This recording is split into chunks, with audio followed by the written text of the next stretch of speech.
Hello, storygoers, and welcome back to Tales from the Cartridge, the video game storytelling podcast. I am one of your co-hosts, Eric Penrod. And I'm your other co-host, Ryan Bauer. Ryan, I'm freezing. It's like So cold. 1 degree here in Maine. Yeah. Usually, I find myself sometimes getting upset when people are like, why do you live in Maine? It's so cold there. And sometimes it's not as cold as people think it is. Today's not that day. Today is very, very cold. And it's very hard to justify being in Maine. Yeah. But Ryan, how are you? And what have you been playing? I'm doing all right. I was a little bit sick this week, but luckily I powered through, and I'm feeling much better now. And I'm excited to talk about Portal and talk about video games. And as far as what I've been playing, while I was homesick, I got on the Switch Disco Elysium, which is a game I've been looking at for a very long time as a game that I was really interested in. And so I've been playing my way through that. It is a really wild and weird and interesting game that I'll probably play through a couple more times just because of the amount of different ways you can work your way through it. You pick stats at the beginning of the game, and based on those stats, you kind of are really closed off from certain choices in the game. So you have to, but it's really interesting and really, really wild and very well voiced. This morning I was playing Surviving Mars, which is like a worker placement, worker management game, which I love. And then I've been playing a little bit of Destiny as in a month the new expansion will be out. So I've been kind of jumping back in to get the vault ready and clearing out the vault and making sure I have all the exotics and everything is all set up for that new expansion, which I'm very excited about. And then we, together with our friend Dave and our friend Mike, have been playing Back 4 Blood, which has been so much fun. Yeah. But Eric, how are you? What have you been playing? I'm good. Again, it was cold. I went to my dog out this morning and I got brain freeze, which says a lot. I hurt to go for a walk. It was awful. I can't say that word too loud, else my dog will lose it. So, but I am good. Survived another week, which is always a positive. When you don't hear me on here, it's when I haven't survived the week. Then, it's game over. Right. That sounds dark. It's not going to be that way, I promise. In terms of games I've been playing, I was very lucky to get an Xbox for Christmas. I got Xbox One S. Yeah. Sure. The names for Xboxes always confuse me. I always struggle with that. Mm-hmm. I got the digital one, and I knew it was great before, and I fully understand though why Xbox Game Pass is so good. It just blows me away how many games are available. I've been hooked on Moonlighter. It's so good. I cannot put it down. I love it so much. I keep dying, but I keep losing. You don't really die, but and I lose my stuff, which makes me feel like I've died. It's just very frustrating, but very, very good game. I've also been playing It Takes Two, right, which is a very controversial game on this podcast. Minor spoilers. I think I want to talk to you about this, Ryan, a little bit. Yeah. In that I've made it so if you don't want to know anything about It Takes Two, you want to play it for yourself, please skip ahead like a minute or 2 minutes. And you should miss this, but Ryan, so far I've made it out of the treehouse into the bees and the squirrels. Yes, the bees and the squirrels, which is very interesting. Yeah. And into the bedroom, the child's bedroom, which sounds weird to say out loud. And what I will say for the positive of the game is you were right. The multiplayer aspect of It Takes Two is phenomenal. Yeah. I really enjoyed it. And my partner doesn't play a lot of video games, so when we first started playing, it was a little much for her. She struggled a little bit and didn't want to. Sorry if you're listening to this. But it's okay. When she got in the groove of it, it was great. Yeah, it was a lot of fun. I love the idea of each the mechanics complement each other. You have to be able to work together to make it work. Each character has a different thing they could do, which is so smart, obviously, and so much fun. I do think the writing is pretty poor already, and nothing has really stood out to me as necessarily whoa. It's just kind of just in general kind of annoying. I feel like and this is gonna be controversial. I feel like the wife in the game is very naggy, and I feel like it's almost too much so to drive a point across that there's arguing here. I think he could have done way better. And then the dad seems like a doofus. When both seem pretty okay in the beginning when they're arguing with each other about getting a divorce. And then you kind of see this, and it gets so goofy so fast that it kind of takes away the importance of this relationship breaking up. So, for example, when there's at one point where they're threatening divorce at each other and they're both dolls, I can't wait to be a human again so I can divorce you. It's how old, that was really rough. How old are we now? It was come on. That's really what your goal is, to become an adult just so you can divorce each other. let's focus on the goal here and just get back to normal. Like your daughter is in danger, has no one to take care of her. Yeah. Like your daughter's just walking around doing her thing, like, and she's a little strange herself. Yeah. Like, I'm really interested in your feelings on this. I had a really hard time placing the age of the daughter. Because, like, she's supposed to be depicted as, like, very young, like, in how she acts. Mm-hmm. Like, I don't know if you've got... 7. Yeah, but, like, she's very large, like, very tall for a 7-year-old. And then some of the things she does, like, there are points in the game where she doesn't notice things that are, like, so silly and obvious. Like, I don't know if you guys have got to that point where she, like, goes and finds her parents when they're, like, in their subdued state. And she doesn't realize that they're, like, anything wrong. Yeah, she's like, oh, sorry, Dad. Like, that's just not how kids act. That's just not... No, they would go up and start harassing you. This kid has some serious, like... anxiety or some kind of situation where like she is okay with her parents. It's normal for her parents not to say anything to her, and she just accepts that they are busy or something. And so this must be happening already when these parents aren't asleep or their consciousness hasn't left their body. Right. So like that kid in real life would be like going up to their parents like, what's wrong, and then freaking out. And 911 would be at the house and like it's so silly. It's just so silly. The multiplayer is fantastic. It's wonderful. I really enjoy it. I've heard about what's going to be coming up next a little bit from when we talked about it, which I'm going to be hyper vigilant in watching it. But yeah, I think this is just a game about really unhealthy views towards fixing relationships. I'm not saying you can't fix your relationship at all, but in terms of this game, I just feel like this is forcing something that doesn't need to be forced necessarily. Like co-parenting and separation of relationships is not necessarily a bad thing. That's not a good thing, but like it's not necessarily a bad thing. It's better to be alone and happy than together and miserable. Is a really good quote I like. So anyway, my point is, we will see what happens. I don't quite understand why.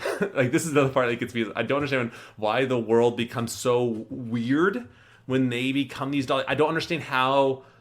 The world shifts, right? The world is different when there are these dolls, but then it's still the same somehow for the daughter. And like, I don't understand how this is working. It doesn't make any sense to me. And I don't think they're ever going to explain it. I think it's just knowing that's going to be wacky and weird.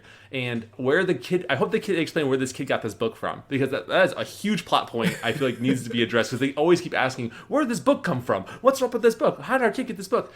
And I feel like they're never going to answer that question. I feel like that's a question that they don't want to answer, and they will just keep flying by. And I do like the book, though. Yeah, good. Anyway, all right. Well, maybe we can do. We're hoping to finish the game soon, so maybe we can do a review sometime this month. That'd be awesome. We can review it. Yeah. That'd be great. So, anyway, back to my games. I've gone way too long already. We've been playing Back 4 Blood. A lot of fun. I definitely don't take the cards as seriously, I think, as our friends do. Okay. I'm sure everyone would cringe if they saw me just go, yeah, I'll just try this one. Yeah, I'll do this one. Yeah. Like, you guys have like the spreadsheet, and that's fantastic. I totally support that. And I just don't have the attention span. I'm just buying cards and just like, I have no idea what I'm doing. I'm just picking what I think is the best card. Yeah. And then Animal Crossing, I did the New Year's event, and it was great. Like, that's so cute. I love Animal Crossing so much. It's such a great game. Yeah. So, I feel like Animal Crossing is probably one of the better series in it, because it's just so universally loved. Like, anyone can play it, and I think this is so cool about Animal Crossing. So, anyway, that's my 15-minute spiel that should have been 5 about what I've been playing this month. Playing this week.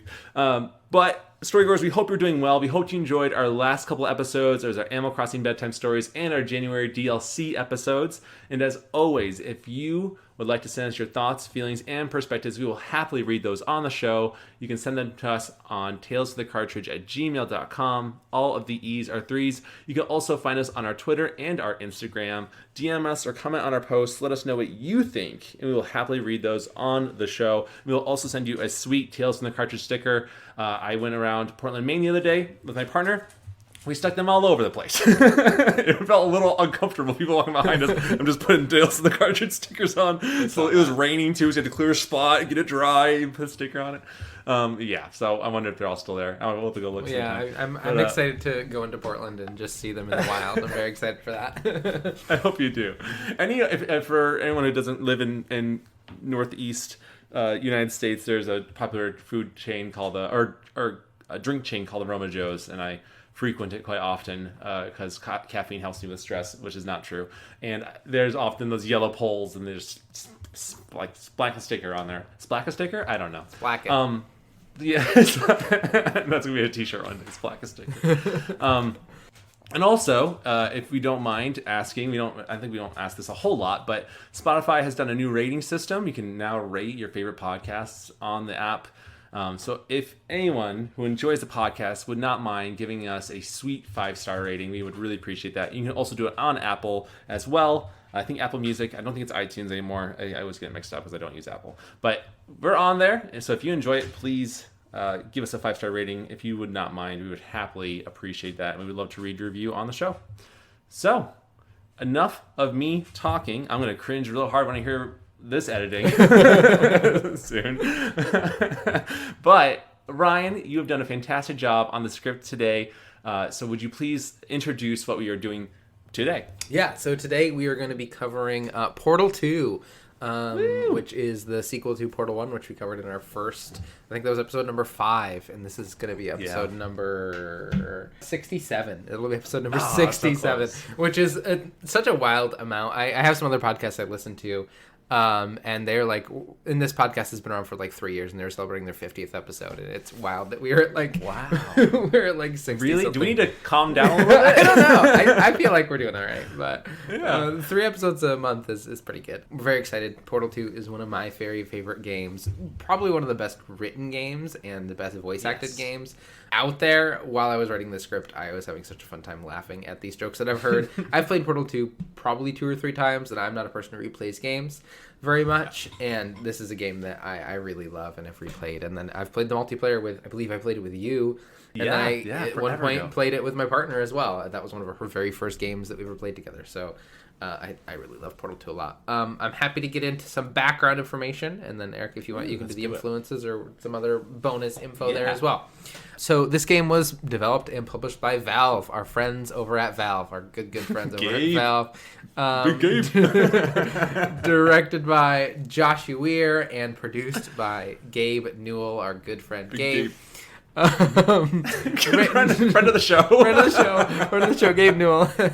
Thank you, Gabe, for the all the money. Non-sponsored. Non-sponsored. No, we're just good friends. Written by Eric Wolpaw, Jay Pinkerton, and Chet Felisek. Chet Felisek. Sorry, Chet. 3 wonderful writers who've written for Valve and for other Valve products, including, I think, some of them even worked on Half-Life Alyx, which just came out fairly recently. Oh. Which is great, yeah. And Portal 2, when it came out on all platforms. It came out on PlayStation and PC and Xbox. It did not come out to, unfortunately, any Nintendo systems, I don't believe. But it came out April 18th, 2011. So, quite a while ago. Over 10 years ago now. 11 years ago. That's crazy. This game came out. Yeah. Absolutely buck wild. I will jump in and cover the background stuff for the game. After the success of Portal, Valve decided to make Portal 2 a standalone product, partly because the pressure from all the other developers within Valve who wanted to work on another Portal product. And I didn't know this part, but the work actually began immediately on Portal 2 after the original release of Portal 1. That's crazy. I never would have thought that, but I mean, it makes a lot of sense. Valve committed more resources to Portal 2's development than they had ever in the first game. Portal 1 had around 7 to 8 people who were involved in the development, while Portal 2 had a team of 30 or 40 people, depending on the time frame of the development. Some developers of Portal 2 actually worked on Left 4 Dead to help meet the game's milestones, but when the game was done, returned to Portal 2, bringing Left 4 Dead developers with them to help in Portal 2. I think people were so excited about Portal 2 within Valve that everyone wanted to be a part of it. And in March 2011, Big Gabe, a month before the game's release, our friend Big Gabe, the Valve president, called Portal 2 the best game we've ever done. So I wonder if he still feels that way. Yeah. I mean, Half-Life Alyx, he got really good reviews. Yeah, a lot of people had a lot of good things to say about it. So I'm curious what he thinks about that.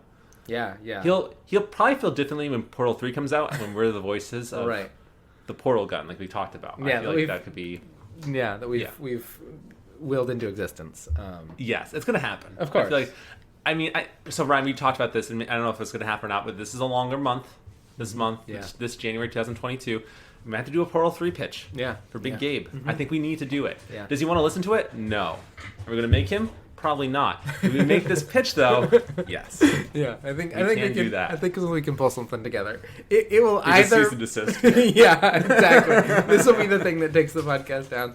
It will either be like, okay, it'll be mediocre. We'll put a mediocre script together. It'll be incredible, or it'll be like the ramblings of that Parks and Recs episode with Patton Oswalt. Exactly. Where he's just It came true, though. It did. It came true, though. So as will this. One of the really cool things, as you're talking about this, Eric, is I'm reminded that Valve has this thing in their company where if you like what somebody is working on, you can just leave your project and go and join it, which is so wild and interesting, and which crazy. is why kind of they have this back and forth. And Portal 1 came out in 2007, so there was a 4-year gap between Portal 1 and Portal 2, and now we're looking at, like we mentioned, an 11-year gap between Portal 2 and anything else. So, but again, that's I wonder. Yeah. There's just no way to know. Valve is kind of just like strange black box, and they don't need the money. They have all the money in the world, so they're just gonna do whatever they want, really. But yeah, that's some info on Portal 2. Eric, what are your memories of Portal 2? What do you remember about Portal 2? I don't. So here's the thing. Before Portal 2 came out, I never played Portal 1. So when Portal 2 was coming out, and I was looking at all the pre-release stuff and like all the previews, I got super excited for it. I just was very excited for Portal 2. And so I looked everywhere, but I could not find a new or used copy of the Orange Box at the time. I think it was like 2011. I just could not find it anywhere. Like everywhere, every GameStop I went, whatever, did not have a used copy of the Orange Box. So that was so crazy. So I think I ended up watching just a walkthrough or a playthrough on YouTube of the first one, which is so short. And I remember being really down on it, not down on the game, just sad that I didn't get to experience it, by playing it. But I'm glad I had the context of it. It made me very excited about playing Portal 2. And when I got it, it was just a wild ride and a wild roller coaster. And I got so excited. And I got really, I'm not one to be really into lore of games. I don't get super heavy into it. I'm playing Moonlighter right now. I'm pretty much skipping over any kind of paper I find I could read. I just don't care, But for Portal 2, I was like looking up things, trying to find the context in which like I was hearing some of the quotes that people were saying. Like I got very, very into it. And I always have such fond memories of us playing the multiplayer back then. Like it was just a lot of fun to play that together and work together it was just a lot of good memories. I just feel like Portal 2 and Portal as a series, it's just such a special series. And I feel like so much effort went into it, but it feels like effortless. It just feels like a series that can really do no wrong. Like it's just like so good and so much fun in so many different ways. And Stephen Merchant is a treasure that we do not appreciate enough in this world. 100%, I feel that way. So that's my memory spiel. Brian, how about you? What are your memories of Portal 2? So my memories of Portal 2 are pretty similar to yours in that I hadn't played Portal 1. I did see it played through. I was at a friend's house and they had an Orange Box on their Xbox that they played Team Fortress 2, and I think we were up like at 1 a.m. one night at a high school like video game sleepover thing, and one of my friends just started playing through Portal, and they got to the end where you drop down. Spoilers for Portal. Go listen to our episode. You drop down into the fire and they like dodged out of it, and I was like, whoa, wait a minute. I was like 3 a.m. I was like a little bit sleepy, and I was like, what is going on that you can just like escape what this game is trying to do? And it was so cool. And then years and years later, Portal 2 is coming out. But yeah, I love this game is probably one of my very favorite games of all time still. The writing is so perfect. The timing is perfect. The characters are interesting and wild and weird, and the humor is kind of right up my alley. But also at the same time, there's these like really interesting character moments, especially in the second half, which we'll get to next month, where there's some really interesting emotional impact on who these characters are and how they react is just so perfect. So this is a game that I really love. And I'm really excited to spend some time in it. I'm hopeful that we can do it some sort of justice with the voices here because, like you said, Stephen Merchant does, as Wheatley does, like an absolutely incredible job. The voice actor for Gladys, who is the same voice actor from Portal 1, she is phenomenal. And even the announcers, the writing for the announcers, who's really the main voices, are really well done. As well as like the turrets have really, adorable and interesting lines that are kind of have gone into memedom and since passed, but just some really... cool stuff. J.K. Simmons is of No No Way Home fame. Yeah, that's true. Yeah. He does a really incredible job as Cave Johnson. Yeah. Mm-hmm. And we'll hear Whiplash. I've never seen Whiplash. Have we talked about Whiplash? I don't want to see it. It sounds really depressing. But I'm sure he's great. Yeah, I'm sure he is. Which, again, we'll hear more of him in the second half than we will in the first half. But and his writing and delivery is incredible as well. So I'm excited to dive into Portal 2 and spend some more time in this very funny, silly, and wonderful world.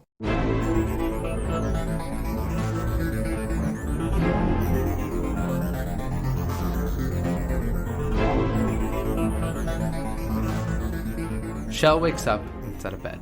She finds herself in an unfamiliar and fully furnished room. It resembles an old motel with simple furniture and bland paintings. A large window, some plants, and even a microwave and a mini fridge decorate the space. Good morning.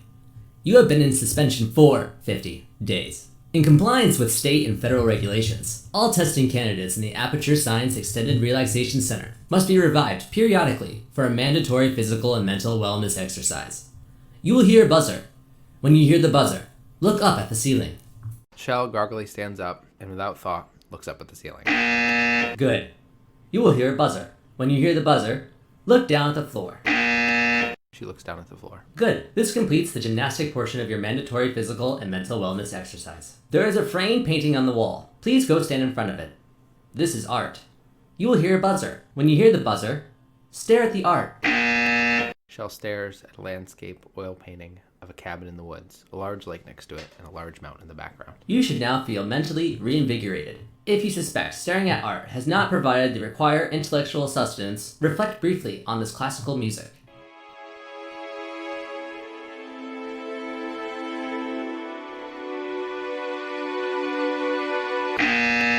Good. Now please return to your bed. Without thought, Shell returns to her bed and almost immediately falls back asleep. Good morning. You have been in suspension for 9. This courtesy call is to inform you that all test subjects should vacate the enrichment center immediately. Any test subject not emerging from suspension at this time will be assumed to have exercised his or her. The voice is interrupted by a banging at the door and a new voice. Hello? Anyone in there? Shell looks around, finding herself still in the same room as before, but is now filled with decay. Everything in the room is covered with a thick layer of dust and has fallen in disrepair. She makes her way to the door and opens it. Floating in the doorway is a small white ball with a blue eye in the center, who starts to speak immediately. Ha! I knew someone was alive in there. Oh God, you look good. Looking good, actually. Sorry. Looking good, actually. Are you okay? Don't answer that. I'm absolutely sure you're fine. There's plenty of time for you to recover. Just take it slow. Please prepare for emergency evacuation. Stay calm. Prepare. That's all they're saying. Prepare. It's all fine, all right? Don't move. I'm going to get us out of here. Oh, you might want to hang on to something. Word of advice, up to you. The ball-shaped figure disappears from the chamber into the ceiling. There's a loud crash as the walls of the room start to shift and crumble. You all right down there?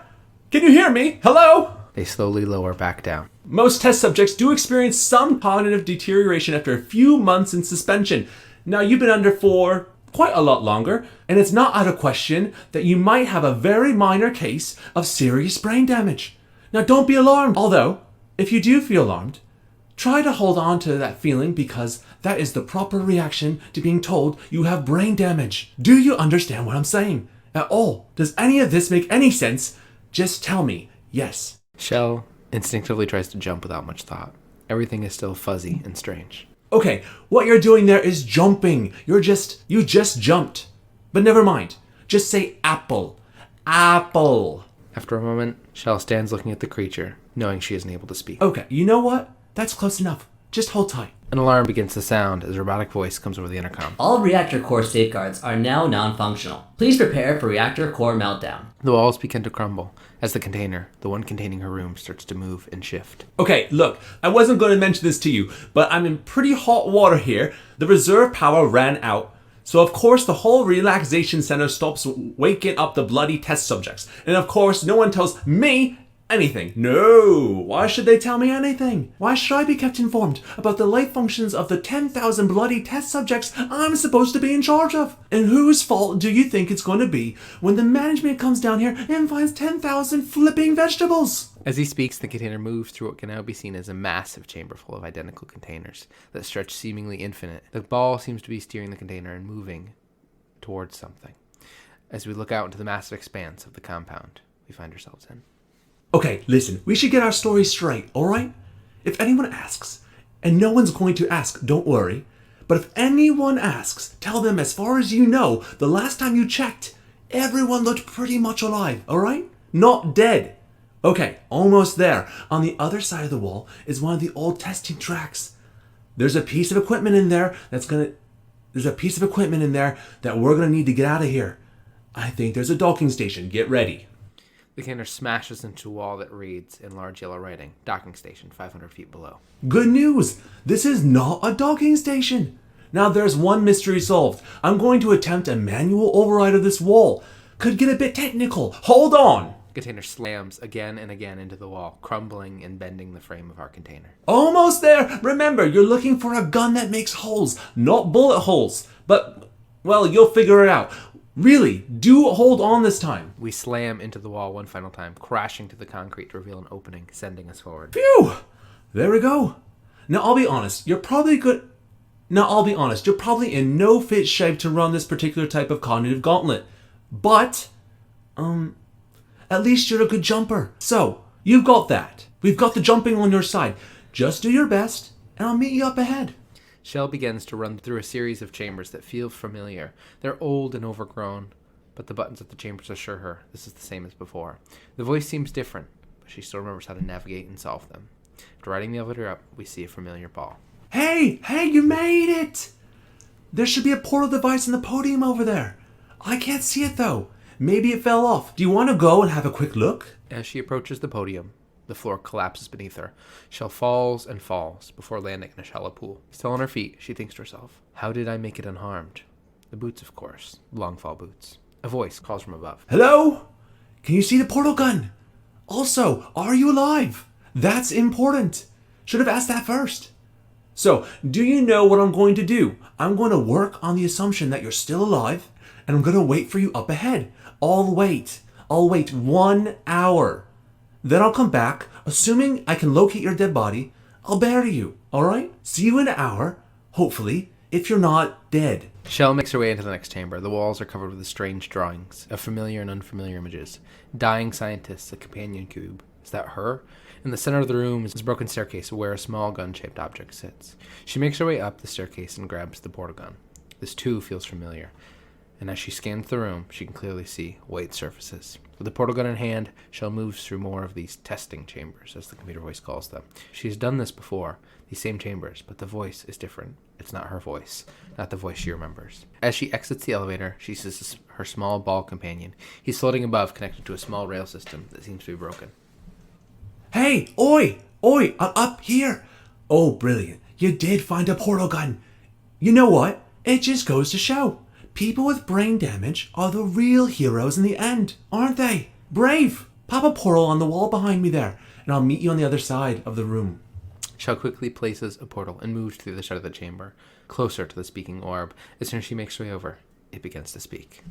Okay, listen, let me lay something on you here. It's pretty heavy. They told me never to disengage myself from my management rail, or I would die.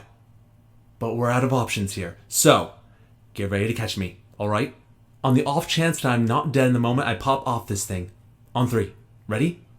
1, 2, 3! That's high. It's too high. Really that... Okay, alright. Going on 3. Just gives you too much time to think about it. Let's, go on 1 this time, okay? Ready? 1! Catch me. I am not dead! I'm not dead! Oh, brilliant! Thank you, great. Plug me into that stick on the wall over there, yeah? And I'll show you something. You'll be impressed by this. Shell, guided by the help of this talking orbs, makes her way deeper into the compound. It's able to open doors and guide her forward. While moving through the compound, the blue-eyed orb looks at Shell and starts to speak. Probably ought to bring you up to speed on something right now. In order to escape, we're going to have to go through her chamber. And she'll probably kill us if she's awake. If you want to just call it quits, we could just sit here forever. That's an option. Option A, sit here, do nothing. Option B, go through there, and if she's alive, she'll most certainly kill us. Shell moves forward through the doorway into the large open chamber. Sitting in the middle of this chamber is a large, familiar robot lying on the ground. Okay, I'm going to lay my cards on the table. I don't want to do it. I don't want to do it. I don't want to go in there. Don't go in there. She's off. She's off! Panic over! She's off. All right, on we go. As you move closer to the familiar rubble, the blue-eyed orb continues to speak. There she is. What a nasty piece of work she was, honestly, like proper maniac. Do you know who ended up taking her down in the end? You're not going to believe this. A human. I know. I wouldn't have believed it either. Apparently this human escaped, and no one's seen him since. Then there's this sort of long chunk of time where absolutely nothing happened, and then there's us escaping now. So that's pretty much the whole story. You're up to speed. Don't touch anything. The blue orb continues to guide her through the ruins of this place until they arrive at a massive cylinder-lined chamber. The walls are lined with switches and breakers of different colors. This is the main breaker room. Let's go in. Look for a switch that says escape pod. All right? Don't touch anything else. Not interested in anything else. Don't touch anything else. Don't even look at anything else. Obviously you're going to have to look at everything else to find escape pod. But as soon as you looked at something and it doesn't say escape pod, look at something else. Look at the next thing.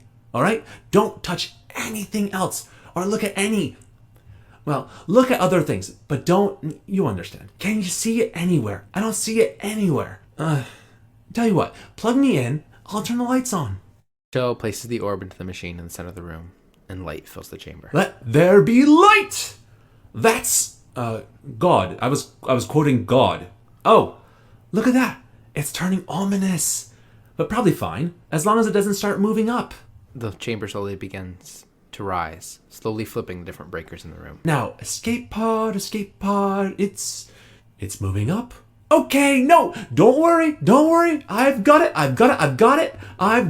This should slow it down. The chamber moves faster and faster, rises towards the top of the room, flipping all of the switches until it arrives back on the ground, where the remains of GLaDOS begin to pull themselves together.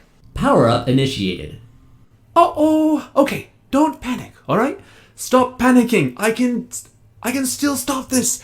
There's a password. It's fine. I'll just hack it. Not a problem.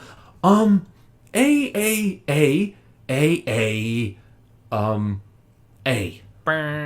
Nope. Okay. C. No, wait.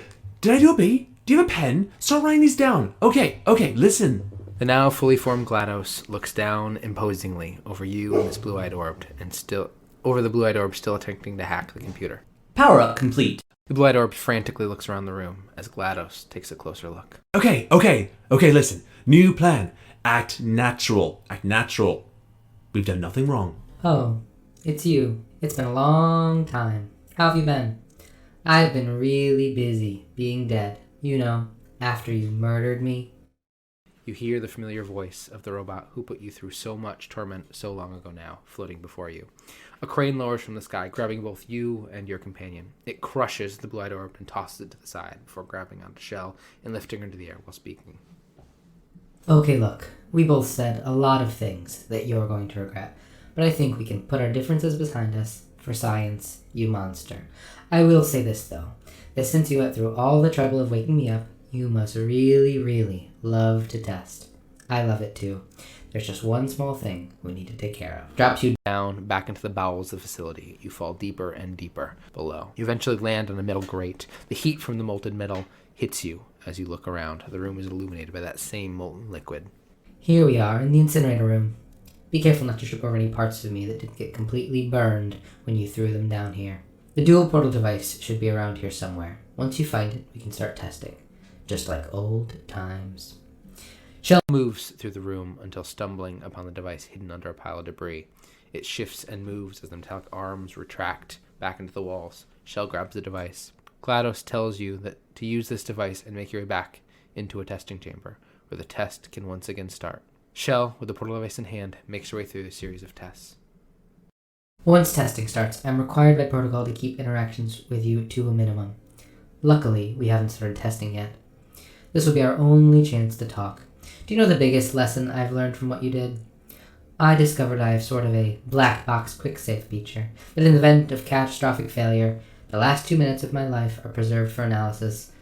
I was able to, well, forced really, to relive you killing me again and again forever. You know, if you did that to someone else, they may devote their existence to exacting revenge. Luckily, I'm a bigger person than that. I'm happy to put this all behind us and get back to work. After all, we've got a lot to do, only 60 more years to do it, more or less. I don't have the x-ray tables in front of me, but the important thing is that you're back with me. And now I'm on to your little tricks, so there's nothing stopping us from testing for the rest of your life. After that, who knows? I may take up a hobby. Reanimating the dead, maybe. So, Eric, we just finished the first section of Portal, the cold open, as it were, where you're just kind of thrown into the action, not told any of the context, and you get to kind of meet these characters, Wheatley and GLaDOS and a little bit of Shell. What are your thoughts on the characters so far? GLaDOS, we know from Portal 1. Wheatley is a brand new character, and then Shell, has been in both games, but really doesn't get any characterization other than bits and pieces here and there. What are your thoughts on that cold open? Is just we're thrown into it, you're in this room, and you're crashed and thrown into the action, and then what are your thoughts on the characters we've met so far? I love that. I think it's a great way to start the game. You're just thrown into it. No, I'm not one for a huge history bomb thrown on you. I like that it just goes for it and it's like perfect. And I love Wheatley. Wheatley's hilarious. Like I'm trying my best with his voice, so bear with me here. But like I cannot recommend enough to play this game to get the full experience, because like Wheatley is just he's one of the best video game characters I think ever. He's just so funny and so like just so well written. Stephen Merchant is a fantastic voice actor, and he doesn't do enough voice acting, I think.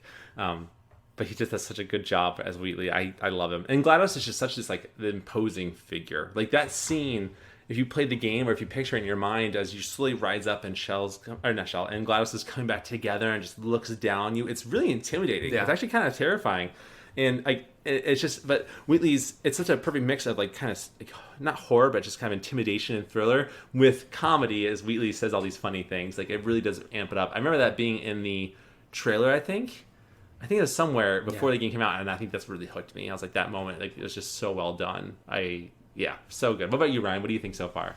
Yeah, like you, I love that opening. It just throws you right in. You get so much information from that small scene of here. If you've never played a Portal game, you have no idea what is going on. You learn so much about Aperture that they're like federally mandated gymnastics as you standing up. And, looking up and looking down. Your federally mandated, enrichment is you looking at a painting and hearing classical music. It tells you so much about Aperture as a company. And then it throws you right into, and here's how, after everything has gone horribly wrong, and here's this new character you meet who is kind of incredible. I love Wheatley. Yeah. And I unfortunately had to cut out, like, a bunch of pieces of Wheatley from here to there. Like, right after Wheatley jumps off the rail and you put him in the wall, he's like, you can't look at me while I'm doing this. Please look away. Yeah, and he keeps telling you he will not move the game forward until you turn around and look away from him, and then he does it. It's just, there's so many little moments like that are so incredible and make Wheatley just such an interesting and weird and wonderful character. And GLaDOS is terrifying. This big, imposing figure who you killed and has complete control over this place. And it takes you from you're trying to escape to now this Aperture, this lab, which is character in its own, is completely GLaDOS is in complete control and can shift and move anything to her will. And it sets you up to, like, you're free and you're trying to escape. Well, now you're back in my little maze. Drops you right in. And it's such a really interesting and cool way. And then there's some great characterization of GLaDOS saying, one thing that I got to do is watch you kill me over and over again for the past however long I've been asleep. But don't worry, I'm not going to hold it against you. If you did this to somebody else, they might, spend the rest of their life trying to kill you. And then we're going to test for your life, and if you die, maybe I'll pick up a hobby like bringing back the dead. Like this really perfectly, you know what I mean? Just this masterclass in backhanded comments that's so incredible. So passive aggressive. Exactly. Like, in the best way. Yeah. Like so passive aggressive in the best way. Perfect. And that just like says so much to the writing of the game, like because Portal 1 is a very short game. You really don't get a whole lot of characterization. Like it's only ever GLaDOS that talks, but it's only like these like again passive aggressive funny remarks. You don't really get a whole lot of characterization, but it speaks so much as to when Shell kind of comes back together, like you know this is an impending force about to come at you, and it's a lot. And it's just it's so good. And it's so funny too because like we talk about here at Tales, like we're all like, our perspectives are very open. We're open to taking new perspectives in and changing how we feel, and that's great. For GLaDOS, who's this like AI, like she's been programmed to think this way, and from her perspective, she was doing exactly what she was supposed to be doing, right? And Shell ruined that. So for GLaDOS, Shell is this monster that stopped her from doing what she needs to do. So which makes total sense from GLaDOS's perspective. But we'll see how that what happens with that later on, and But I'm very excited to see kind of what happens. I love Wheatley. He's so good. I love him. All right, we'll jump into the next section. Shell exits the elevator to find herself in another part of the lab. Flashing broken screens and rubble fill the paths. She climbs to the nearby staircase and heads into the dilapidated and broken test chamber. Sorry about the mess. I really let the place go since you killed me. By the way, thanks for that. Sarcasm self-test complete. Oh good. That's back online. I'll start getting everything else working while you perform the first simple test, which involves deadly lasers. Now test subjects react when locked in a room with deadly lasers. As she makes her way through various dilapidated chambers, she sees that the blue-eyed orb in the wall and the ceiling. As she approaches the door to the next tech chamber, sparks fly and smoke bellows out from the door, but it doesn't open, GLaDOS announces. Perfect. The door is malfunctioning. I guess somebody's gonna have to repair that too. No, don't get up. I'll be right back. Don't touch anything. As soon as her voice is gone, a blue orb shape appears in the window above. It's Wheatley, who quickly starts to speak. Hey, up here! I found some bird eggs up here. Just dropped them into the door mechanism. Shut it right down. Bird! Okay, that's probably the bird, isn't it? That laid the eggs, livid. Look. The point is, we're gonna break out of here very soon. I promise. Just have to figure out how to break us out of here. Here she comes. Keep testing. Remember, you never saw me. The door slides open as GLaDOS returns. I went and spoke with the door mainframe. Let's just say he won't be, living anymore. Anyway, back to testing. Shell continues to make her way through increasingly deadly test chambers as GLaDOS taunts her. The addition of bullet-shooting turrets makes the experience far more dangerous. After solving a few more tests, GLaDOS states, to maintain a constant testing cycle, I simulate daylight at all hours and add adrenal vapor to your oxygen supply. So you may be a bit confused about the passage of time. The point is, yesterday was your birthday. I thought you'd like to know. Shell maneuvers through a few more puzzles involving lasers, cubes, and turrets. She enters the next elevator as GLaDOS announces, I have a surprise waiting for you after this next test. Telling you would spoil the surprise, so I'll just give you a hint. It involves meeting two people you haven't seen in a very long time.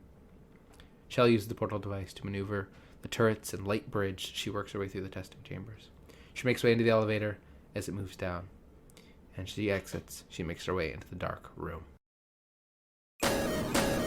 So Eric, I just condensed a whole chunk of the game there where you're just solving a bunch of puzzles. Really wonderful puzzles, by the way. I love the portals and the puzzles in this game. The 3D and the physics the Source Engine uses. We just solved a bunch of puzzles, and through all that we learned Wheatley is back, which somehow survived being crushed.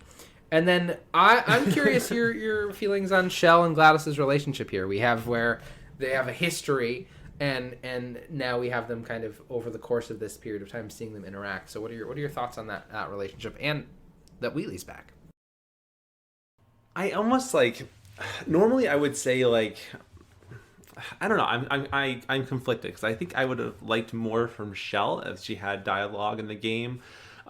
This almost reminds me of a similar situation. I kind of compare Portal 1 and Dead Space 1 to Portal 2 and Dead Space 2, where they took different approaches to the sequels. Whereas in Dead Space 1, the main character Isaac didn't ever talk. Where in the sequel, Dead Space 2, they do give him dialogue. He's actively acting in the story and giving his perspective quite often. Whereas in Portal 1, Shell doesn't talk, and in Portal 2, Shell continues to not talk. So I think Dead Space 2 gave so much more when Isaac was able to articulate what he wanted to say, and you kind of knew it. You didn't have to read anything for exposition or whatever. Whereas I feel like I would like to get more from Shell in this, but I feel like GLaDOS gives so much that you don't really need Shell so much to kind of give their perspective or her perspective. I don't know. I can't imagine that Shell likes GLaDOS, right? But it's hard to tell. It's really hard to tell because like Shell doesn't say anything. You just feel for this AI. You just feel the hatred from it. Like from this computer, you would think that GLaDOS is kind of this she wouldn't be so hated or have so much hatred or anger for a computer. But GLaDOS, does a great job articulating that, right? Just like that line, like just want to let you know. Yesterday was your birthday. Like that underhanded remark, like, and that's for a purpose. That's not actually to tell Shell it's her birthday. It's to like, haha, yesterday was your birthday. You missed it. I hate you. It's just. My point is that I think this game for what it is, maybe it would have been a lot worse if Shell talked. I don't know. I think that this game does a good job with it. I always wondered though what would have happened if they gave Shell a voice. Yeah, that's a really interesting point, and I think that it kind of speaks to. These are the games that Valve has made at this time, and they weren't kind of out of the ordinary at the time, but I think most single-player experiences now, you have kind of, the character has some type of characterization, and has some type of voice in the experience you're moving through, at least the recent ones that I've played that have come out in the past couple of years.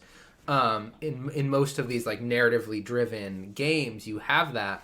I think in this situation, you'd have to have a very strong and well-written Shell for her to, go up against GLaDOS. Like Wheatley and GLaDOS together, they're both really well written and really well acted, so they work really well together. You'd have to have something on the level of like, the Deathloop main characters, Cole. You know what I mean? You'd have to have that. Yeah, Cole and Juliana. Yeah. You'd have to have like that level of quality of voice acting in order for it to work. Because I think otherwise, anything Shell says is just going to kind of fall flat. Because GLaDOS is written in a way that She's written in a way that you cannot answer, because if you could answer back, it would kind of take some of that power away from her, and then she would like react and attack you in some way. Right, but that's a great point. But I too think it'd be really interesting to see, and I'm wondering if they were to make this game now, if they would make a different decision, because it is more common now in a single player experience that you have a fully voice acted in character, whereas at the time they're kind of just continuing their mold that they were doing with Half-Life with Gordon Freeman, who has no voice and had nothing. That being said, in Half-Life Alyx, I believe Alyx was voiced and had, opinions and was reacting to what was going on around her. So I'm really curious to see if they were to make a new Portal, if they would go that route, or if they would, use a completely different character because Shell has already been established as non-speaking, or if they do something incredibly smart and wild and find some way to, like, give Shell her voice back, and it would, you know what I mean? I'd have complete faith to see what Valve does, and, when we write that, we'll see what that looks like. But, I think you make a fantastic point. Like that's actually, I feel like this is a great time to point out. Like what I just said, like that was like what my perspective was. But you, Ryan, made the fantastic point that like if Shell was talking back to GLaDOS and probably responding the way we would think that she would, and saying like she hates GLaDOS, or she like might see some passive aggressive things back to GLaDOS, GLaDOS could easily just kill her. But it's almost like GLaDOS puts Shell in these situations because she wants Shell to react. And wants to get her under her skin, and Shell's not giving her that, so GLaDOS keeps amping it up, which kind of develops that relationship more. So maybe that's why they did that. Ryan, you just blew my perspective away. You just helped me grow a little bit. I appreciate that. That's a really good point, though. I never thought of it. For someone like GLaDOS who's so short-handed and so angry, it's easy to kill. She could have killed Shell when GLaDOS came back alive. But she didn't. She chose to put Shell in the situation to make it more annoying and harder and harder. Maybe to get a reaction out of her. That makes sense for GLaDOS, because she's supposed to be testing her, so she tests her in different ways, and that makes sense. It is very good idea. And it is certainly a flaw of GLaDOS that she likes to drag out her experiences. She wants to put Shell through the same torture that she had to be put through. She doesn't want to just kill her. She wants to make her experience. As we learn more about GLaDOS, we'll learn kind of more context to all this, and we get some really good characterization in the second half of the game with Shell and GLaDOS that I'm excited to explore. But yeah, I think it would be a very different, interesting game. But GLaDOS is written in such a way that I don't know if you could, if you'd have to I think change in some way they react. But I think by not speaking, Shell is taking something away from GLaDOS. I feel like once we finish this storyline, because this will be in 2 different parts. Once we finish the story, I feel like that's going to help us understand where, if we do our pitch to Portal 3, this has already kind of opened my perspective as to what that could look like. Not only will they have 2 amazingly handsome, well-voiced people from Tales from the Cartridge voicing a portal gun, but I think that it kind of helps us understand what a relationship could look like between Shell and GLaDOS after this game is over, and if Shell had a voice again. That would be not only for their dynamic, for them to actually conversate with each other, but just for Shell alone, who has not spoken in a bajillion years. You know, like what that revelation would be like to be able to talk again. That would be huge. Wow. Oh my God. I'm so excited to talk about that now. Gabe, we ain't free. No, we are. We totally are. We'll do it for free. Yeah.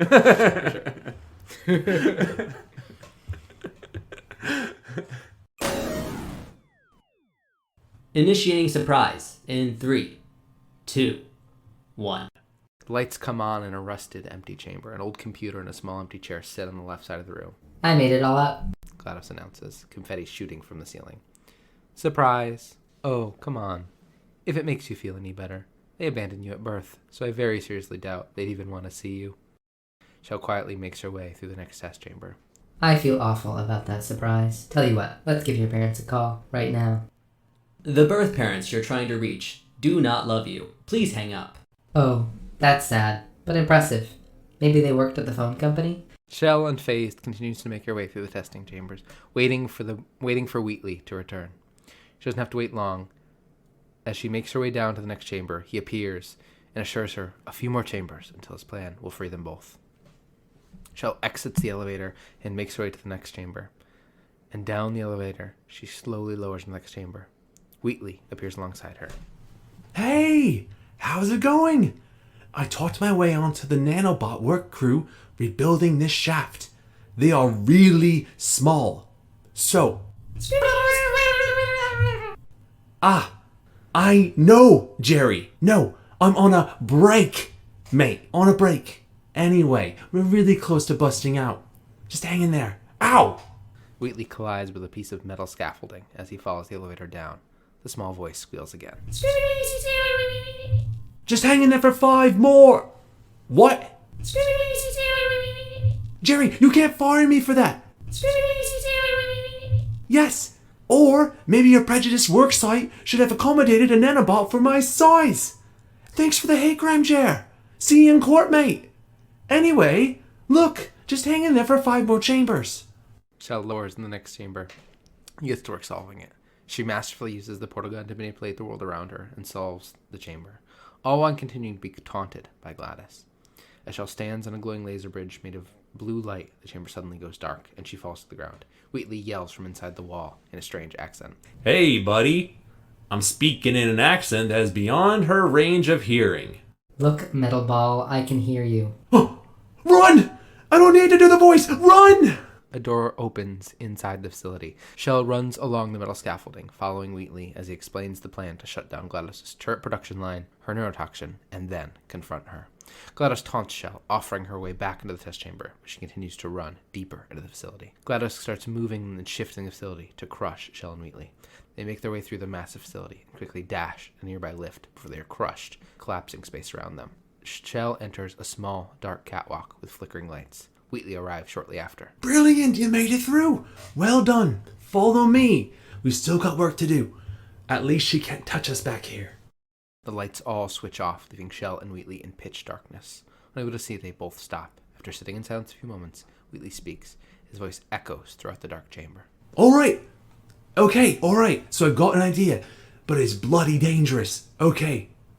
Here we go. Gah! A small beam of light comes from Wheatley's eye hole and brings light to the catwalk. Oh, for God. They told me if I ever turned this flashlight on, I would die. They told me that about everything. I don't know why they even bothered to give me this stuff if they don't want me to use it. It's pointless. Mad. Slowly walk through the small dark passage, Shell guided only by Wheatley's light, and makes her way through the manufacturing part of the facility. Metal plates being engraved by lasers, large walls being shifted and molded. She slowly makes her way down the large series of spiral tubes and guides the various tubes. She slowly makes her way down a series of large spiral tubes that guide the various objects to all the test chambers before arriving at turret redemption. An announcer comes over the speaker. Turret redemption lines active. Please do not engage with turrets heading towards redemption. Turret redemption lines are not rides. Please exit the turret redemption line. Shell walks along the belt of destroyed turrets before arriving at the testing area. Wheatley guides Shell through the turret control center, where he explains that the turret in the room next to them is being used as a template for all the turrets in the facility. The plan is to switch the current turret for a defective one, rendering them useless. Shell gets to work looking for manufactured turrets to use. She heads up to the furnace, where the malfunctioning turrets are sent to be destroyed or repurposed. She grabs a turret and puts it in the template. With GLaDOS' turrets taken care of, they head towards the neurotoxin production. As Shell and Wheatley leave turret production, they head into another part of the facility. They find a series of boards and tables full of strange, decaying experiments. Bring your daughter to work day. That did not end well. Shell walks along the table, observing the various potato batteries. And 40 potato batteries. Embarrassing. I realize they're children. Still, low-hanging fruit. Barely science, really. Shell walks past the massive potato plant that has grown up into the ceiling facility. Its canopy reaches higher and higher. Look at that. It's going right into the ceiling. The whole place is probably overrun with potatoes at this point. At least she won't starve, though. Shell leaves the experiments behind and makes her way towards the neurotoxin generation, guided by Wheatley. They enter a massive cylinder chamber with a large weight tank in the center. This is the neurotoxin generator. Bit bigger than I expected. Not going to be able to just, push it over. Have to apply some cleverness. There's some sort of control room up at the top. So, let's go and investigate. Shell heads up to the outer wall of the neurotoxin chamber, making her way to the control room. Wheatley makes his way inside. Good news! I can use this equipment to shut down the neurotoxin system. It is, however, password protected. Alarm bells! No, don't worry, no problem for me. You may as well have a little rest, actually, while I work on it. As Wheatley works, Shell continues to explore. She retraces her steps to find the laser beams used to destroy the old turrets. She uses her portal gun to redirect the beams to cut the tubes connected to the neurotoxin and shutting down GLaDOS' last line of defense. A hole in the control room where Wheatley is bursts open, and Wheatley explains it will lead them right to her. The two jump inside, finally ready to confront GLaDOS. So something I've noticed about this is we've hinted a little bit about it, and this is something that came up in Portal 1 as to why Shell is even in Aperture Science, like why is Shell part of this whole thing. And so we've kind of gotten more hints about that in this game so far. We've had GLaDOS saying oh, don't worry, you were given up at birth, your parents didn't love you. Let's reach out to your parents. Oh, they didn't love you. And then we have more traces, and this is, I think, more of the supported theory that Shell is actually the daughter of one of these scientists from Aperture Science. And there's a whole thing about this. And do they go into this later in the game, or is it okay to talk about it now? I don't think they go into it later in this game. I think they go into it in the Ratman comics. Yeah, where you follow Ratman. And there is, as you're looking at all these experiments, one of the things is, in this, I think this is part of that supporting as well, is one of these potato batteries is like this potato fusion battery that's glowing in this incredibly advanced, and there are thoughts that maybe that was even Shell's work, as she was incredibly intelligent. Yeah, so a little bit of lore to the story during Bring Your Daughter to Work days when Aperture Science fell, essentially. Yeah. I think GLaDOS killed all the scientists with neurotoxin, and it's believed that Shell was a scientist's daughter, and that's where she comes from. And it makes sense. So GLaDOS is very smart. GLaDOS is able to solve these puzzles and do all these things. So that being Shell's potato project makes some sense, though it's not fully supported. But it just seems interesting that one was pointed out, especially. And again, that's one of the great things about this game is they don't really give you the answers. You kind of have to put the answers together. But that's I think the most strongest supported ideas where Shell comes from in this game, which is very interesting. And again, we're probably gonna keep saying this episode, this part, and the next part, but how important this game is in terms of. Sorry, I was talking. I got a text, and I was like, I totally lost my train of thought. How the performances in this game are just so we're trying our best to do them justice, but you should experience them in this game. They're just so good. If you play this game and haven't played it in a while, play it again because if you want to. But it's just I want to go play this game again. Once we're done doing this story, I'm gonna go and play it again. I think I'm just so motivated to play it again. I love it. Oh my god, it's just so good. But I don't know, Ryan. I don't know. Do you think that they should do you like stories like this that don't fully explain what has gone on, like they give you tidbits like this, or do you like a story that's fully fleshed out and you know what's happened? I think I like both. I think there's benefits to both. I really like Valve is very good at this, and I think they kind of pioneered this in some ways of show don't tell. They're not going to tell you, you know what I mean, who Shell is or what she is. They're going to give you some clues. They're going to give you some visuals. And again, the visual of this game, the scope of Aperture is pretty incredible as you're moving your way through the space. But they're going to show you what this looks like. We're going to show you what Bring Your Daughter to Work looked like and make you kind of experience these things instead of straight up and telling you. I think what it does do is it means that people are still talking and curious about these things now versus if you have all the information. Folks they're really invested in that moment and they want to know more. But when you don't have all the answers, you kind of are able to fill in your own answers. And I think, again, that's something that Valve, same with Half-Life with like the G-Man and all those pieces. They don't ever actually tell you what's going on there. Here's something weird and wild about the world. You're never going to find out the answer, which is in some ways unsatisfying. But I think that's kind of like more similar to the real world, because in the real world, you're never really going to find out the real answers to some things. There are some hard and fast things, but so I think it gives a story some validity. But there's also a part of it that's left kind of unsatisfying, especially with these games where we may not ever get any kind of resolution. I think oftentimes we find ourselves like like you're saying, it could be dissatisfying to not know the full story, but at the same time, like where Shell comes from isn't really important to the story. Like the story is taking place at Aperture Science, it's Shell stuck here, and we move forward from there. I kind of like the idea that we don't fully know why something is there, what's happened in a certain situation. It kind of gives that levity of, because like you may find the truth out and maybe you don't like the truth, right? Maybe like kind of having our own truth or what we think has happened to fill that space, or fill that kind of gap of information, makes it more enjoyable overall for the whole story, right? And that's where that kind of fun fan theorizing comes in. People talk about what their theories are. I think that's much more fun than, say, like, for example, spoiler alert to the classic 2000 game The Legend of Zelda Majora's Mask, supposedly, so at the end, Link wins and rides off, whatever, in this fictional land called Termina. It came out years and years later in the published Nintendo encyclopedia for Zelda that Termina was a fake world and it just disappears when he leaves, which is bonkers stupid and something I just absolutely refuse to believe in. And it's dumb they even said it. Like, it's stupid, and that's one of those things they're trying to fill that gap in of what happens after Link leaves. That's totally unnecessary. It just ruins. It potentially ruins if you just, unless you're like me and choose to just ignore it and pretend Nintendo's stupid, to just believe that it's true. So I think that my point is that I think there is good usage of taking information out and not answering all the answers.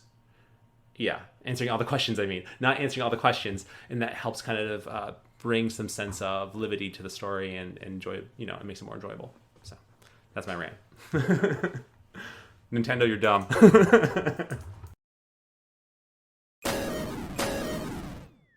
Wheatley and Shell fly through a variety of tubes as they zoom through Aperture.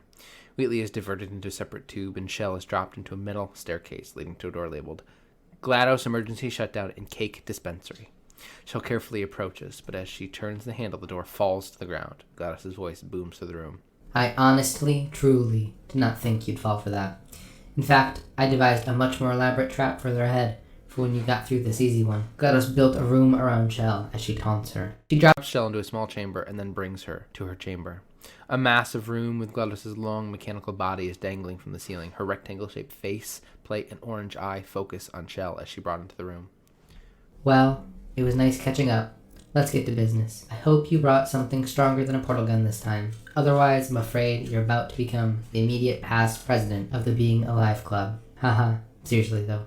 Goodbye. Light fills the room, showing GLaDOS full form as she lowers a series of turrets surrounding Shell in the glass chamber she's imprisoned in. The turrets prepare to fire, but as they rev up, their sabotage is made clear. One of the turrets catches fire and explodes, damaging the glass prison. The others attempt to fire, but only the click of empty rounds is heard as they all explode. Oh, you were busy back there. Well, I suppose we could sit in this room and glare at each other until somebody drops dead. But I have a better idea. It's your old friend, deadly neurotoxin. If I were you, I'd take a deep breath and hold it. A large glass tube circles the chamber and crashes into Shell's cell, but instead of neurotoxin, Wheatley comes falling out of the tube, shattering all the glass. I hate you so much, GLaDOS states without emotion. A voice announces over the intercom. Warning. Central core is 80% corrupt. Shell picks up Wheatley and makes her way to the large chamber. That's funny. I don't feel corrupt. In fact, I feel pretty good. Alternate core detected. Oh, that's me they're talking about. To initiate a core transfer, please deposit substitute core in receptacle. Shell quickly puts Wheatley into the receptacle on the ground. As soon as Wheatley is plugged in, the announcer states, Substitute core, are you ready to start the procedure? Yes, do it. The announcer speaks to GLaDOS. Corrupted core, are you ready to start the procedure? No! No, no, no, no, no, no, no, no, no, no, no, no, no! GLaDOS yells, her voice becoming more panicked. Stalemate detected. Transfer procedure cannot continue unless a stalemate associate is present to press the stalemate resolution button. Panel opens in the wall, revealing the button. Shell quickly runs over to the button.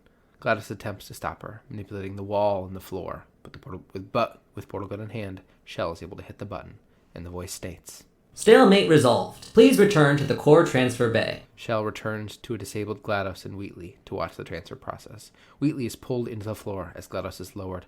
A massive, writhing mechanical arms grabs GLaDOS' head and begins to pull and tear as she screams. When it's finished, Wheatley is now in control. He moves around the room, affixed to GLaDOS' old body. As he moves, the wall and floor shift with him. Wow! Check me out, partner! We did it! I'm in control of the whole facility now! Whoa! Would you look at this? Not too bad, eh? It's not just me, right? I'm bloody massive, aren't I? Oh, right! The escape lift! I'll call it now! There we go! Lift called. Look how small you are down there! I can barely see you! Very tiny and insignificant! Shell makes her way to the lift as Wheatley continues to talk. I knew it was going to be cool being in charge of everything, but wow, this is cool! Oh, sorry, the lift. Sorry, I keep forgetting. I can't get over how small you are, but I'm huge! Actually, why do you have to leave right now? The lift lowers back down. Shell now trapped in this room with Wheatley as he continues his monologue. Do you have any idea how good this feels? I did this! Tiny little Wheatley did this! Tiny husk of GLaDOS' head responds. You didn't do anything. She did all the work. Oh, really? That's what the two of you think, is it? Well, maybe it's time I did something then. Wheatley's mechanical arm reaches out to grab the head of GLaDOS before pulling her into the ground. She has no way to resist. She's pulled inside.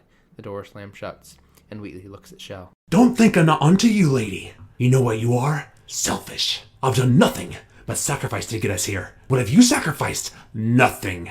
Zero. All you've done is boss me around. Well, now, who's the boss? It's me. There's a loud ding, and emerging from the place where GLaDOS was pulled is a potato battery. See that? That's a potato battery.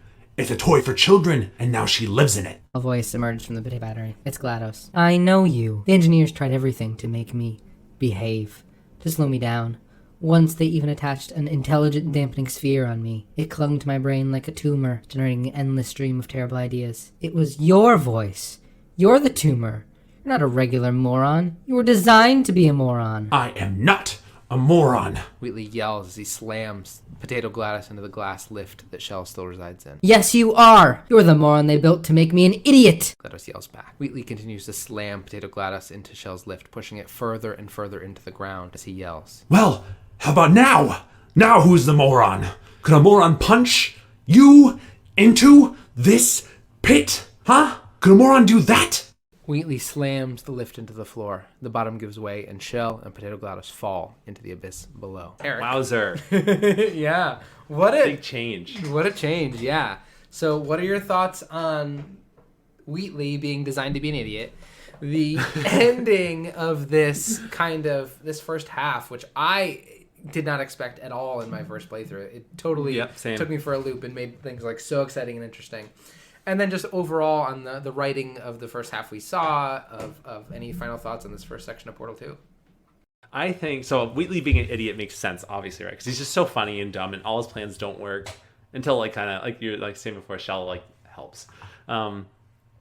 So we kind of, I think what this does so well, though, is that, like, I'm a firm believer that the more power one has, the more corrupted, or more corruptible someone becomes. And we often see that a lot too. Like, I'm not afraid to say this because I don't think this podcast will ever be big enough to know, but like, think about Justin Bieber, right? Like, if you think about Justin Bieber, like, say he didn't become famous, would he still be as big of a jerk as he is now? Potentially, but he wouldn't be as big of a jerk in terms of the scale in which he could be one, right? Yeah. But now with all this power, look how irresponsible he had been, or I don't know if he is now, I don't pay attention, but he was for quite a long time, right? Because he had so much power. And maybe a better example is his politicians, right? These normal people who are given so much power then use it corruptly. Like Donald Trump, I mean, I shouldn't say that. I don't know if we have people that support him or not, whatever. The point is this, though, is that like the more power one has, the more corruptible they become. I think it's very, and we see that perfect parallel with Wheatley. Wheatley was a really good,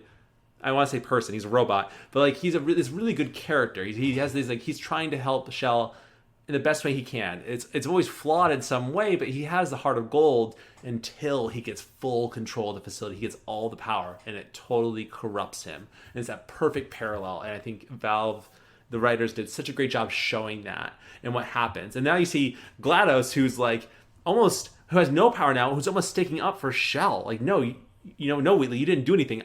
She did. Shell did all the work. Right, GLaDOS now validating Shell, and what, like, it's a total transfer of power, and how interesting that is now, and how the shift in the relationships have gone totally crazy, and Shell's just along for the ride kind of at this point. Yeah, and I think like what sells that so much is that's at all points of that, it's believable. It's believable that Wheatley, who is this like really kind of goofy character, once he gets complete control, realizes, hey, look how tiny you are. Look how insignificant you are. Why am I even caring about what happens to you? Again, he's in a completely, he like switched perspectives with GLaDOS, right? He now can see what it's like to be in complete control of anything, and how, I can do anything I want and no one can stop me or do anything about it.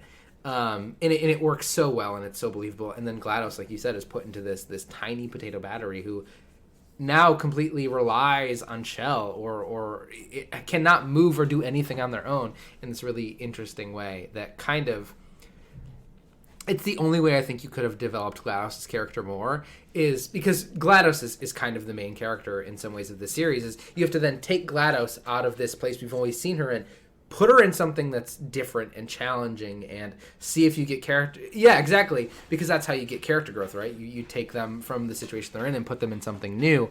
And again, it'd be interesting to see what that character growth is for GLaDOS, and I think we'll explore that in part 2 in some really interesting ways. And then we saw in real time this character growth for Wheatley, who went from this bumbling dingus to now he's in complete control. What is he going to do with that? Because we will see more of Wheatley. And what does that all mean? So I think it's a really smart and interesting kind of climax of this experience. And I always took this, I don't want to say take this for granted. I never realized that Wheatley kind of makes fun of the potato batteries early on in the story. Yeah. Which then parallels to why he put GLaDOS in that, because he kind of looked down on those, right? So what better way to humiliate GLaDOS than by powering her with a potato? Yeah. Like that, I didn't put that together necessarily until now, Yeah. which is great because this game came out in 2011. I'm still learning something about it 11 years later, if Right. that's correct, which usually is not. But how clever, Yeah. it's so good, and I just, I don't know. I just what a great story, and it's so interesting. This is a puzzle game. But you're getting so much characterization out of it, and it's such a fun way. Yeah. It's so interactive, and Wheatley is just such a, like, say what you will about GLaDOS, a great character. Not trying to put GLaDOS down in any way, shape, or form, but Wheatley is just so good. He's Yeah. just so funny and so multi-dimensional for a robot character in a sense. Like, Yeah. and how sad is it that he was designed to be an idiot? Yeah. Someone who is trying not to be an idiot. His function is to be an idiot, to be a moron, and how like debilitating that probably feels. He doesn't want, that's not the validation he wants. He doesn't want to be validated in the fact that he's so dumb because he's programmed to do that. He wants to be powerful and smart and influential, but inherently he can't be. Yeah. That's just not what he's supposed to be doing. He's just trying to do his best, but like his best is never going to be enough because he was designed by these people, the antagonists, the scientists who created all this, to always fail and always do things poorly. Yeah. Yeah. it's very interesting. I'm very excited to see, you know, I know what happens. I'm very excited to see what happens now that Shell and Potato GLaDOS have fallen into this abyss below, and what will happen to them from there. It'll be very fun to see what happens. Yeah, I'm excited too. And J.K. Simmons. And some more J.K. Simmons, because Cave Johnson is also a very wonderful character, and we get, and we'll talk about this more, but we get like a really good arc of his character where we see like throughout the years his development in such a cool and smart way. Such a cool way. Yeah. Yeah. Yeah. I mean, I think this first part of the story is fantastic, and I always think of this part of the story when I think of Portal 2, and I always am blown away though by the second half of this game and how deep and how great the characterization is and how far it goes in such an amazing way, and it's just so enjoyable. And I feel like I want to say I never give it the credit it deserves, which is not true, but I never think of it, and then it always blows me away again, and I love it. Like, it's just so good. Yeah. Oh, can't wait. Man, but just think, Ryan, how great of a story we can be exactly in Portal 3 when Big Gabe lets us be the voices. Yeah, friend of the show. I don't say Gabe. big in, I don't say big as in weight either. I say powerful. Powerful. It's a powerful man. Everyone's corruptible, but you, Gabe. You know. No, he certainly hasn't let his complete control over the PC gaming interface in any way go to his head. Ryan, what are you doing? You're ruining our. I'm saying that. No, I mean, is that sarcasm? What are you doing to us? The Vive is a great idea, but everyone should buy it if they can afford it. It was the end of part 1. Part 2 will come out soonish. We'll let you guys know. And in the meantime, though, if you want to send us your thoughts, feelings, and perspectives to the first part of Portal 2, please do. So you can read them before part 2 of Portal 2. Yeah. By sending them to us in our email at talesfromthecartridge@gmail.com. All of the E's are 3's. You can also find us on Twitter and Instagram. DM us or comment on our posts. Let us know what you think. We will happily read those on the show. Stephen Merchant, if you're listening to this somehow, which I'm sure you're not, let us know what you think about this, the story and how well you did, because I think you did phenomenal. And if you want to come and record all these parts again instead of me, I would appreciate that. We'll take it. We'll take it, yeah. We can't pay you much, but man, we would pay you in love. All right, anyway. So, Ryan, anything you want to say before we sign off? No, thank you guys for... I said no, and then I'm going to say something. Thanks, everybody, for listening. I hope you enjoyed this story, and we will talk to you soon. Until next time, we will see you in part 2. Bye.